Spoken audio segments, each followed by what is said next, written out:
Olá, muito boa tarde. Começa agora o programa Mercado Futuro no ar. Olha que bonito. Eu falo aqui do estúdio da B3, Brasil Bolsa Balcão, no Centro Histórico de São Paulo. Você sabe que assim você pode assistir o programa ao mesmo tempo, tanto na TV, né, no canal do Boi, quanto no Facebook. Ele passa ali no Facebook junto com o horário de televisão. É só ter a internet. E depois de uma semana, essa entrevista que você vai ver agora, vai para a página do programa no YouTube. O endereço é Programa Mercado Futuro. E lá fica para você tirar suas dúvidas ou ver a hora que você bem entender o programa. E no YouTube também tem o canal Direto da Bolsa que eu faço e que eu gostaria que você desse um like lá. Bem, outro dia eu li que em algum lugar, que eu não me lembro, que a telenovela maior, mais comprida que passou no Brasil, chamava O Direito de Nascer. Foi essa telenovela. Eu não lembro disso, mas o Kleber com certeza lembra. Dos personagens Mamãe Dolores, Albertinho Limonta, né? Tinha até uma atriz que tinha um nome francês, ela era de origem francesa. Também o Kleber se lembra, Guilou, deve ter até trabalhado com ela. E eu achei que essa era a telenovela mais comprida, mais longa do Brasil, mas não. Tem uma outra que não é bem uma telenovela, mas não está dando pinta que vai acabar. Chama-se uma questão do agro aí, chamado Fundo Rural, que é um imposto para quem tem propriedade agrícola. Bom, e este Fundo Rural, o Supremo já votou de um jeito, depois votou de outro.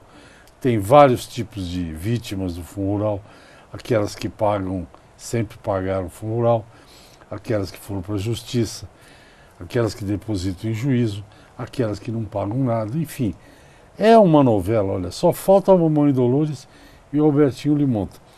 Para desencaroçar ou tirar esse nó, tentar deixar claro para mim e para você, ao meu lado aqui a doutora advogada Valdirene Franhani, que era advogada e tributarista.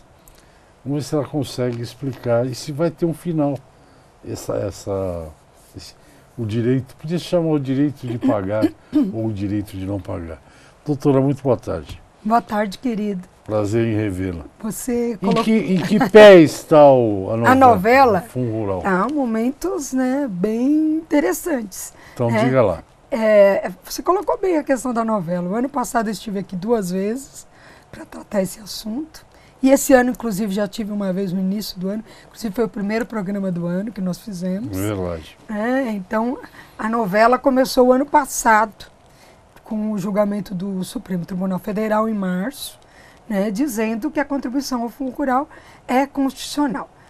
Poxa, mas constitucional isso é novela? Não, por quê? Porque em 2010 o Supremo tinha dito que era inconstitucional. Havia aí uma discussão aí sobre o que o Supremo julgou em 2010 versus o que o Supremo julgou em 2017. E em cima disso o contribuinte se sentiu prejudicado, né? Até porque o julgamento de 2010, o julgamento que tratou aí da incidência do Fundo Rural, o que é o Fundo Rural que o Reich fez a introdução, é uma contribuição sobre a receita da produção rural, que é efetivamente devida pelos produtores, mas quem paga é o adquirente. Quem é subcorrogado ao pagamento é o adquirente. E ela gira em 2,5%, 2%, hoje é 2,5%, hoje, aliás, baixou a alíquota, mas à época 2,5%, chegou a 2,5% da produção rural. O que acontece? Em 2010, quando o Supremo julgou inconstitucional, isso inclusive foi matéria de repercussão geral, que é um julgamento em que o Supremo interno se reúne e formaliza a inconstitucionalidade. Com base nisso, os produtores, adquirentes e tudo mais, e vinham conseguindo liminares e deixando de pagar esse tributo. Alguns nem pagavam mais, né, por conta da questão do Fundo Rural. Embora a discussão seja diferente, a gente vai tratar um pouquinho mais à frente, de quem deve pagar, né? Se o contribuinte, se o próprio produtor rural ou o adquirente. Mas nessa celeuma, até porque isso barateia a negociação, né? A partir do momento que eu tenho uma liminar ou não recolho o fundo rural e ele é devido pelo adquirente, ele pode usar isso como uma questão comercial e reduzir o preço. Porque, via de regra, isso vinha incluído na produção rural. Então, ele tinha também esse aspecto comercial. E a novela deu início justamente lá em março do ano passado. O que aconteceu de lá para cá e o que aconteceu desde a minha última vinda, né? Assim que o Supremo julgou inconstitucional, na sequência saiu um refis. Esse refis teve interferência da bancada ruralista para melhorar, MP 793, né? Que caducou, não virou lei no ano passado. E acabou culminando numa lei processada em tempo recorde, a Lei 13.606, do início do ano, que foi justamente a vez que eu vim aqui, onde foi colocado esse refis e remodelada a forma de pagar o fundo rural, com alíquotas menores. Porém, naquele momento, o nosso presidente colocou na lei 24 vetos. E a minha vinda hoje é para colocar o capítulo disso desde lá para cá, né, dessa novela. 3 coisas aconteceram nessa animadíssima novela, de lá para cá. O Supremo Tribunal Federal julgou um pedido de revisão de julgamento e modulação de efeitos. O contribuinte perdeu. Teve também a prorrogação do fundo rural, primeiro para o final primeiro foi para fevereiro, depois para abril e agora para outubro, né? E recentemente, já também em abril, a queda dos vetos. Vamos tratar cada uma dessas questões no programa de hoje. Tá, quando você diz a questão do prazo de outubro, é o quê? Para você optar pelo refinanciamento? Exatamente. A decisão de entrar ou não com o refis sempre teve muito atrelada à solução do Supremo Tribunal Federal. Embora o Supremo tenha decidido, como eu comentei no início da entrevista, em março, os contribuintes ficaram desamparados, porque eles vinham de uma jurisprudência favorável de 2010. Então entraram com um pedido de modulação de efeitos. Primeiro, um pedido para revisão do julgamento, o famoso embargos e declaração. Né? Agora o contribuinte conhece bem os recursos. Embargo. Quem nunca ouviu falar no embargo de declaração, né? Sobretudo esse ano. Né? E nesses embargos, os contribuintes, várias frentes da agroindústria, do agronegócio, ou representantes dos produtores, pessoas físicas, entraram no Supremo para pedir a revisão do julgamento, ou no mínimo modular os efeitos.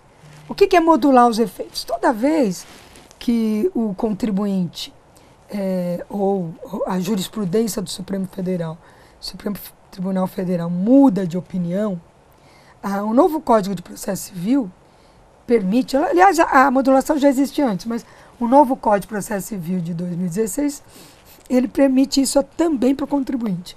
Quando há uma mudança de jurisprudência, por conta da segurança jurídica, é possível modular efeitos. É limitar o impacto da decisão. O que se queria é que a mudança só valesse da decisão para frente. Porém, o contribuinte perdeu. Também. Perdeu. Isso vai para o próximo capítulo, né? Daqui a pouco. Eu tenho um intervalo, eu converso com a advogada tributarista, a doutora Valdirena Franiani, e nós estamos falando aqui do fundo rural. Tem algumas questões que eu gostaria de comentar, mas eu vou deixar para a Valdirene explicar direitinho isso para vocês.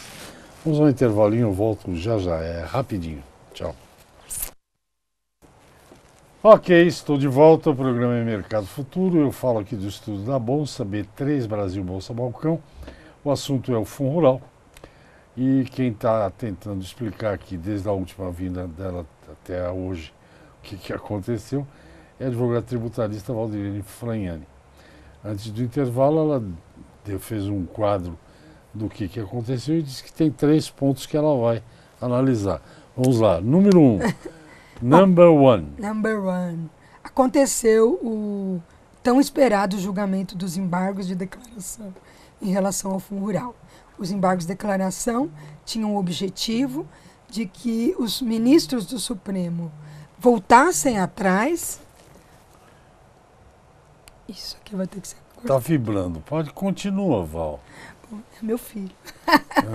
Os ministros do Supremo, a esperança dos contribuintes é que os ministros do Supremo voltassem atrás, revissem a decisão, até porque ela contrariava uma premissa de um julgamento de 2010, ou no mínimo modulasse os efeitos.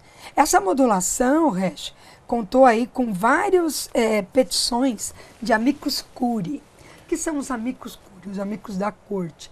Apesar do julgamento, do processo, ser de um determinado contribuinte, várias associações, se não me engano, 8 ou 9 associações, entraram no processo como amigos, juntando petições complementares, reforçando a necessidade de revisão da decisão, modulação de efeitos, e também um ponto, analisar uma resolução do Senado, que saiu ano passado, para tornar sem efeito parte do texto legal.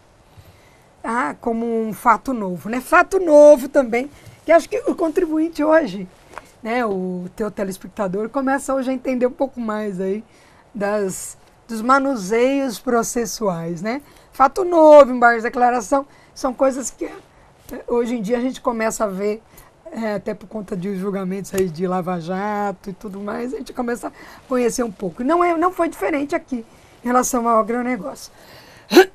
Quando o Supremo analisou a modulação, infelizmente, por 7-3, o Alexandre de Moraes, relator, levou a discussão, disse que não haveria por que modular, colocou que a decisão não, embora seja polêmico, né, não interferia no julgamento de 2010 e que não havia por que o Supremo voltar atrás, né? E muito menos motivo para se modular, que seria uma forma de dar uma anistia a quem deixou de pagar. E quem pagou, como ficaria? Não receberia o dinheiro de volta. Não seria justo. E por 3-7 não foi dada a modulação. Tá? Bom, isso encerra, de certa forma, a questão no ponto do judiciário, no ponto de vista do judiciário. Para os adquirentes, pessoas físicas, sim. Pode ser, aí na minha opinião, até a gente pode ver aí na mídia, aí vários colegas meus, colocando as suas opiniões. Mas do ponto de vista técnico, para os adquirentes, pessoas físicas, não. O adquirente, pessoa física, deveria ter aí, ele deve a produção sobre a sua produção ou fundo rural. A questão é quem deve pagar e quanto deve pagar, né? Então, na sequência desse julgamento, e aí eu já vou para o segundo ponto, como é que fica o refis? Naquele momento, quando houve o julgamento, o refis estava ali, tinha 15 ou 20 dias para que o contribuinte julgasse. Né? Foi em 23 de maio o julgamento, o prazo era final de maio, aí saiu logo na sequência, uma semana depois, uma MP prorrogando esse refis para o final de outubro. Então, quem já estava pensando em pagar, avaliando a sua dívida de fundo rural, que é o que a gente vinha falando desde o ano passado, né, Resch? Agora tem até outubro para pensar. Tá? Pensar se vai entrar nesse refinanciamento. Refis ou não. O que muda? Não tem mais a questão da modulação. Esquece a modulação, como, não, vou esperar ver a modulação. Esquece esse aspecto. Tá? O que aconteceu também agora em abril, que também mexeu com a questão do fundo rural e a tributação do agronegócio. Quando o presidente Temer assinou a lei lá em janeiro, ele havia vetado nada mais nada menos que 24 pontos da lei. Como a gente comentou lá na época, essa lei ela tramitou em tempo recorde e cheio de emendas jabuti. Se é verdade que lá atrás, o ano passado, a gente só emenda jabuti é o quê? É ruim ou é boa? Tem jabuti bom e jabuti ruim. Jabuti ruim, né? Porque assim, é uma forma de você manobrar o processo legislativo. Do ponto de vista jurídico, não é correto. A ideia de um processo legislativo é que as discussões sejam maturadas em cada caso, seja na Câmara dos Deputados, na Câmara do Senado, com o aval da presidência, para que saia uma lei aí que reflita os anseios da sociedade. O que a gente viu em relação ao Fundo Rural foi uma medida provisória, né, que tinha lá todo o desenho só para o Fundo Rural e que ela caducou em novembro. Mas a bancada ruralista e o governo, de uma forma geral, para não perder a arrecadação ou para, até por conta da votação que precisaria da reforma da Previdência, acabou politicamente negociando os votos disso e transformando o que era a MP num novo texto de lei, isso de dezembro e janeiro. Veja, em 2 meses, passou rapidamente pelas 2 câmaras e o texto original da MP não bate com o texto final da lei. É um texto muito mais robusto. Tanto é verdade que foram feitos 24 vetos pelo presidente, onde ele negociou ponto a ponto. Até essa lei, e até um problema que pode até interferir na decisão de entrar ou não no Fundo Rural, essa lei permite a penhora automática pela Fazenda Pública de bens antes mesmo da inscrição na dívida ativa, que foi também uma emenda jabuti. Isso me parece gravíssimo. Lembra? Então isso até era para ser agora no meio do ano, a Procuradoria também estendeu para o final do ano, mas é um mecanismo que a Procuradoria tem a seu favor. Então, muita gente considera a dívida só o que é inscrito em dívida, né? Espera vir a execução fiscal para ir ver se vai pagar ou não e tomar algumas atitudes. Essa lei até antecipa isso e pode já penhorar a própria Procuradoria. Existe até a DINS discutindo isso. Então, o contribuinte que tem dívidas inscritas em dívida, mesmo que não venha o oficial de justiça bater na porta da empresa, bater lá no contribuinte rural, a Procuradoria pode ir lá no cadastro de registro de imóveis e penhorar um imóvel, uma cota de sociedade, o que é muito perigoso. E grave. Nós vamos no intervalo, doutora, já já a gente volta.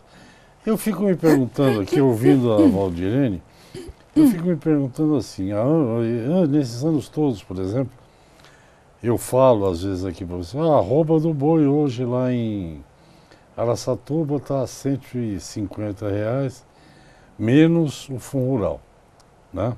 Que na época era 2,5%. Ou seja, o vendedor vendeu o boi e o comprador, frigorífico, o que seja, era o responsável por pagar esse Fundo Rural. Esses 2%, porque tiravam do valor da roupa. Será que esse pecuarista vai ter que se entender com o Fundo Rural, com a Procuradoria, com a Fazenda? Se for o caso, a Valdirene já fala com a gente. Vamos ao intervalo, eu volto já. Ok, estamos de volta. Esse já é o 3º bloco do programa Mercado Futuro. Eu converso sobre o Fundo Rural com a advogada tributarista, doutora Valdirene Franhani. Antes do intervalo eu fiz umas ponderações, mas eu não quero interromper o raciocínio dela. Ela estava falando de 3 pontos. Qual que era o próximo? Bom, a novela esquentou. Né? É final de novela. Capítulos emocionantes agora, né? Quando a gente pensa que o capítulo do julgamento do Supremo ia resolver a questão, não. Muito pelo contrário.